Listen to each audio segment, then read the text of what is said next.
ಸಂತೋಷ ಆಗ್ತಾ ಇದೆ ಅಂತ ಯಾಕೆ ಹೇಳಿದೆ ಅಂದರೆ, ಈ ಥರದ ಒಂದು ಜನಪರವಾಗಿರ್ತಕ್ಕಂಥ ಪರ್ಯಾಯವನ್ನು ಪೀಪಲ್ಸ್ ಮೂವ್ಮೆಂಟ್ಗಳನ್ನು ಒಂದು ಪೊಲಿಟಿಕಲ್ ಫೋರ್ಸ್ ಆಗಿ ಮಾಡ್ತಕ್ಕಂಥದ್ದು. ಬೆಳಗ್ಗೆ ಯಾರೋ ಮುಜುಗುರಿಂದ ಹೇಳಿದ್ರು ನಮ್ಮೇನು ಪೊಲಿಟಿಕಲ್ ಪಾರ್ಟಿ ಮಾಡಬೇಕಂತಿಲ್ಲ ಅಂತ.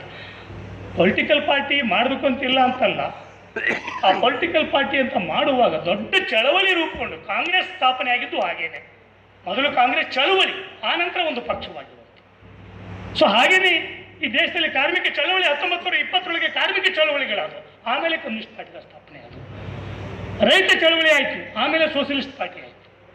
ಸೊ ಆ ಥರದೊಳಗೆ ಒಂದು ಚಳವಳಿ, ಅದಕ್ಕೆ ಒಂದು ರಾಜಕೀಯ ರೂಪ ಬರ್ತದೆ. ಆ ಚಳವಳಿಯನ್ನು ರೂಪ ಮಾಡುವಾಗ ಇವತ್ತು ನಮ್ಮ ಕಣ್ಮುಂದೆ ಇರ್ತಕ್ಕಂಥ ಅಂಶ ಏನಂದರೆ, ಈ ಥರದ ಪ್ರಯತ್ನಗಳು ಹಲವಾರು ಸಲ ವಿಫಲ ಆಗಿದ್ದಾವೆ.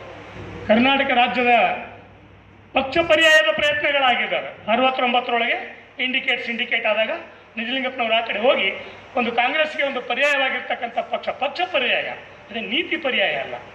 ಆದರೆ ಆ ಸಂದರ್ಭದಲ್ಲಿ ಗಮನಿಸಬೇಕಾಗಿದ್ದಂಥ ಅಂಶ ಏನಂದರೆ, ಇವತ್ತು ಪಿ ವಿ ನರಸಿಂಹರಾವ್ ಶುಕ್ಲ ಅವರು ಹೇಳಿದಾಗ, ಪಿ ವಿ ನರಸಿಂಹರಾವ್ ಈ ಗ್ಯಾಟ್ ಅಗ್ರಿಮೆಂಟನ್ನು ಮಾಡಿಕೊಂಡಾಗ ಕಾಂಗ್ರೆಸ್ಗೆ ಪಿ ವಿ ನರಸಿಂಹರಾವ್ ಮತ್ತು ಮನಮೋಹನ್ ಸಿಂಗ್ ಅವರು ಕಾಂಗ್ರೆಸ್ಸಿನ ತಲೆ ಕಾರ್ಪೊರೇಟ್ ಕಂಪನಿಗಳ ಜೊತೆ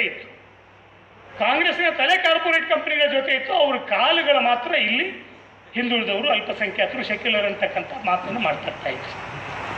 ಸೊ ಆದರೆ BJP ಬಂದ ಮೇಲೆ ಕಾರ್ಪೊರೇಟ್ ಕಂಪನಿಗಳಿಗೆ ಕಾಂಗ್ರೆಸ್ಗಿಂತಲೂ BJP ಬಹಳ ನೆಚ್ಚಿನ ಗುಲಾಮ ಅಂತ ಅನ್ನೋದು ಜಗತ್ತಿನ ಕಾರ್ಪೊರೇಟ್ ಕಂಪನಿಗಳಿಗೆ ಮನವರಿಕೆ ಆಗಿದೆ. ಸೊ ಅವಾಗ